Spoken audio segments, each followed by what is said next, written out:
Je m'appelle Thomas Messias, je suis un homme blanc, cisgenre, hétérosexuel, et dans cet épisode, je vous invite à retrouver quelqu'un que vous avez déjà entendu dans le podcast.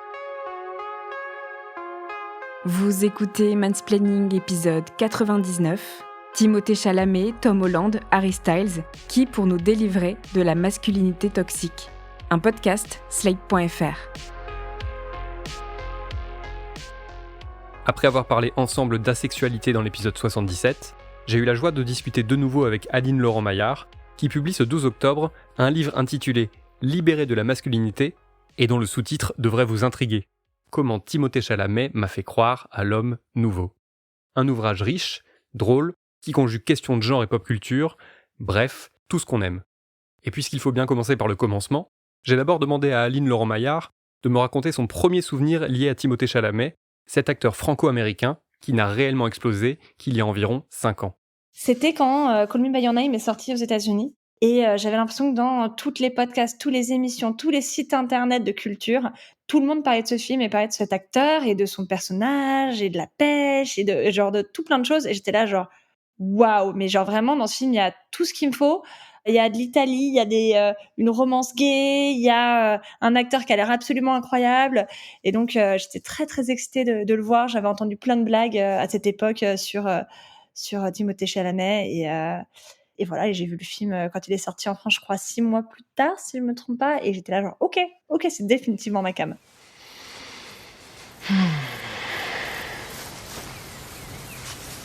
J'aime ça, Oliver.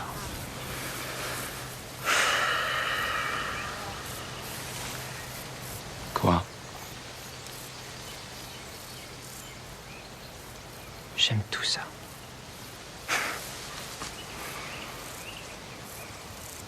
Nous, tu veux dire?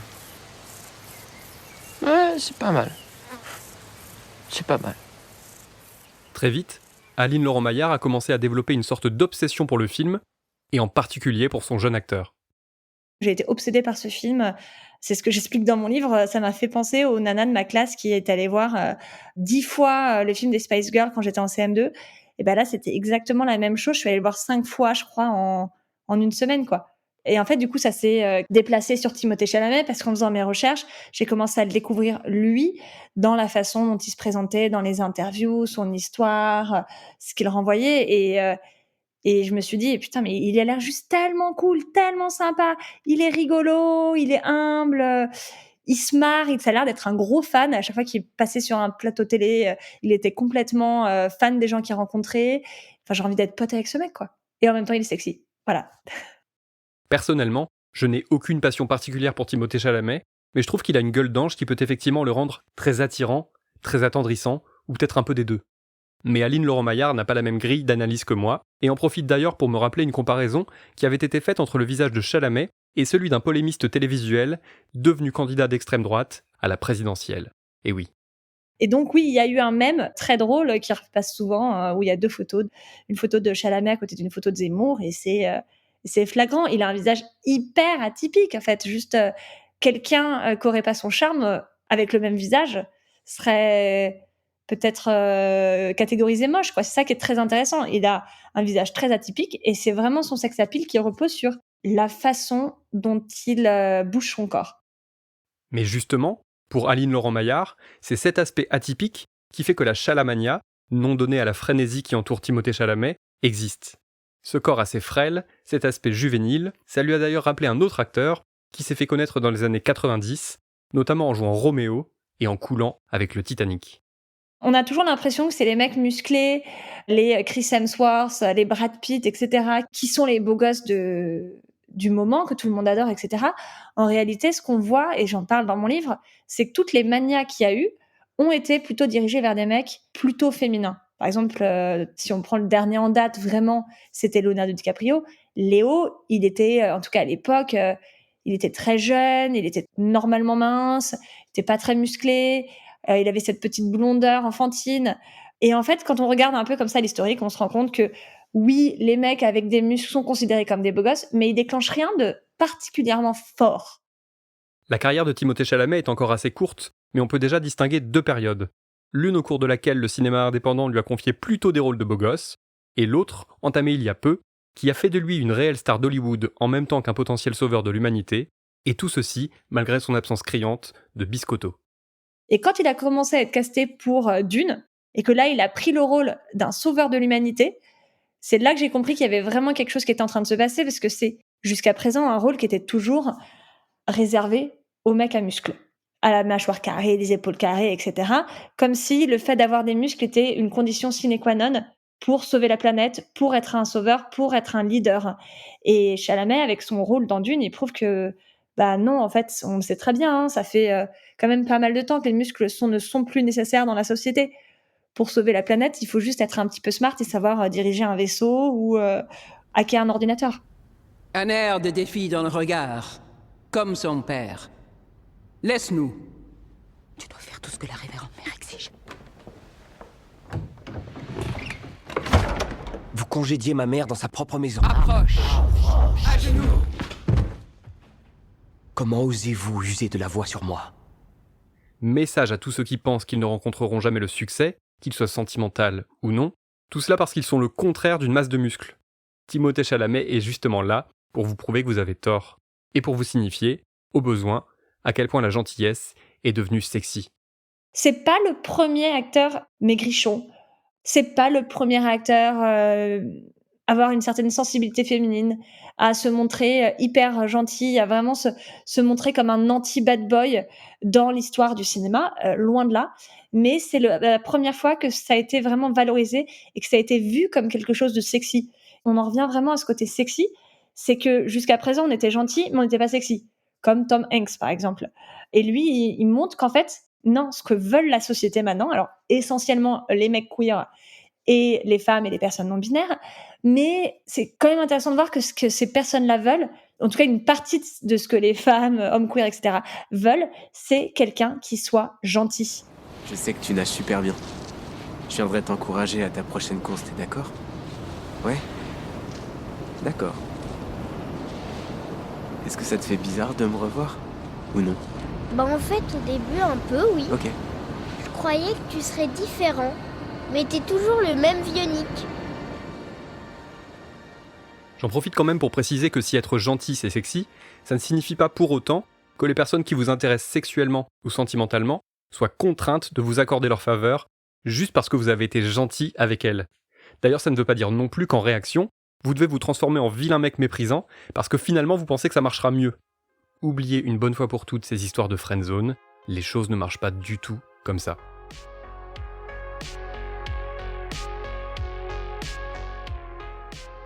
La démonstration d'Aline Laurent-Maillard sur les nouveaux standards de masculinité n'inclut pas que Timothée Chalamet. Elle s'appuie aussi énormément sur le chanteur Harry Styles, mais aussi sur Tom Holland, alias le dernier Spider-Man en date.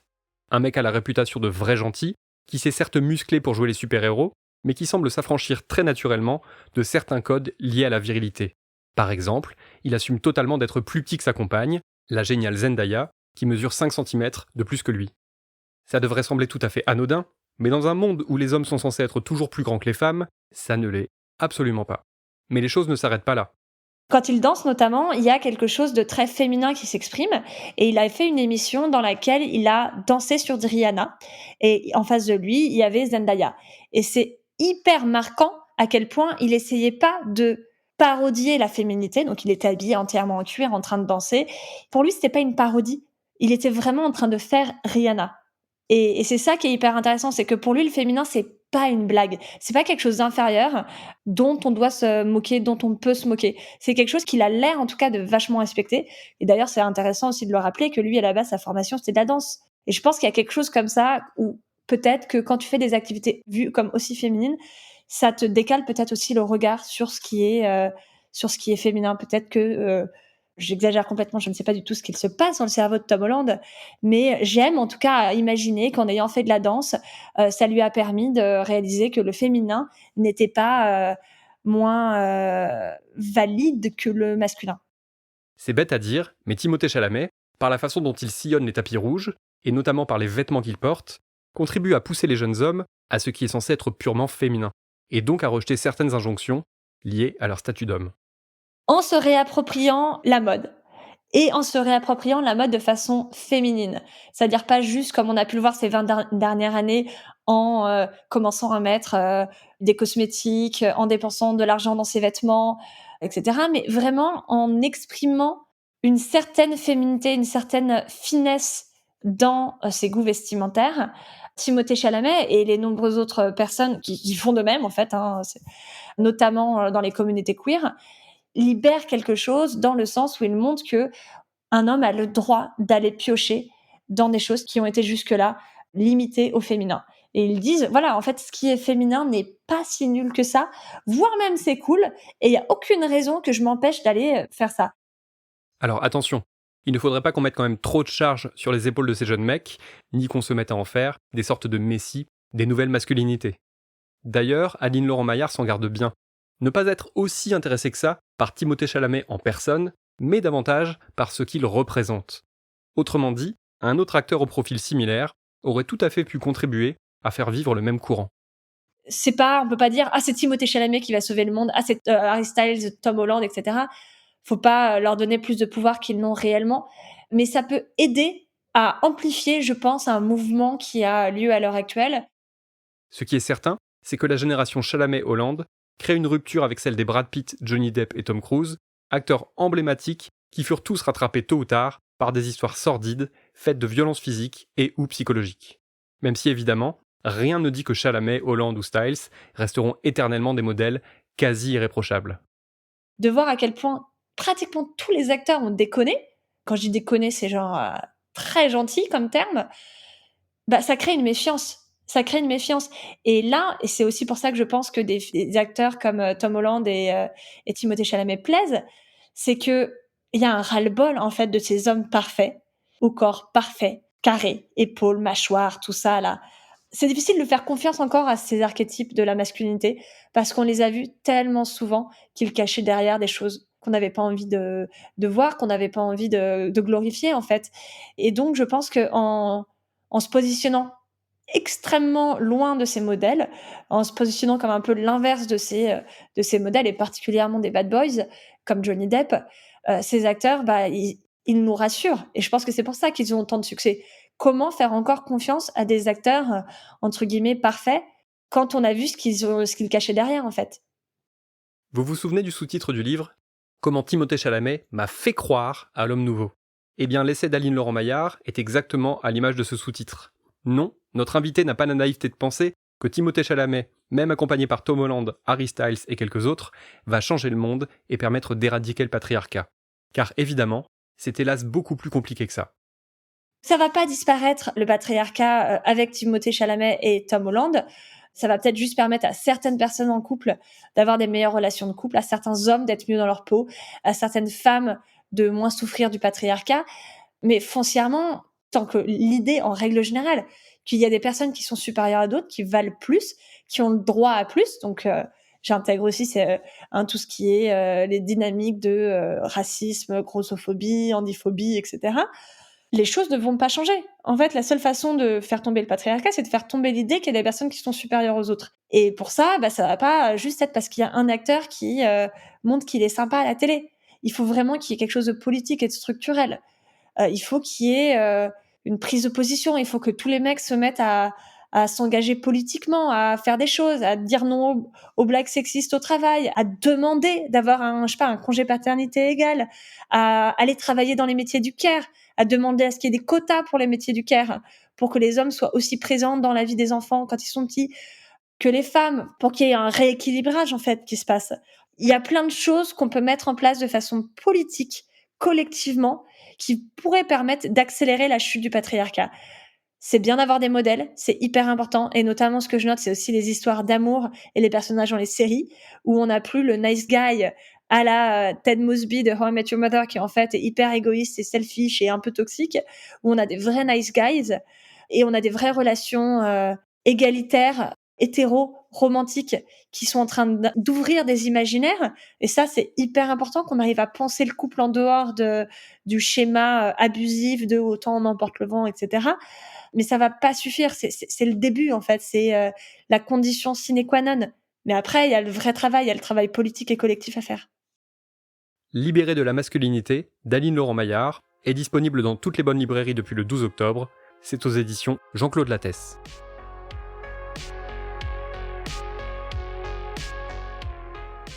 Juste un petit mot pour vous dire que Mindsplaining est nommé au Paris Podcast Festival dans la catégorie Apprentissage. C'est l'épisode 82, consacré à un certain Gérald Darmanin, qui m'a valu cette distinction.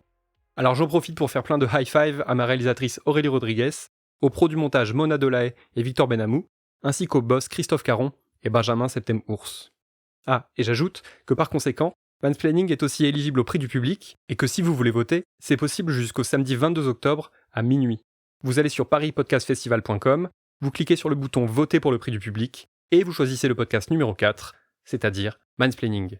Un immense merci d'avance, la cérémonie a lieu le 23 octobre, et je suis extrêmement heureux de pouvoir me rendre à la Gaîté Lyrique pour représenter le podcast. C'était Mansplaining. N'hésitez pas à vous abonner au podcast sur votre plateforme favorite, à mettre des cœurs et des étoiles, et à laisser des commentaires. Vous pouvez aussi écrire à mansplaining@slate.fr ou nous contacter via le compte Instagram Mansplaining Podcast. Mansplaining est un podcast de Thomas Messias, produit et réalisé par slate.fr, sous la direction de Christophe Caron et Benjamin Septem-Ours. Réalisation, montage, Aurélie Rodriguez. J'espère que vous allez bien. À dans 15 jours pour l'épisode 100. Oui, vous avez bien entendu, l'épisode 100.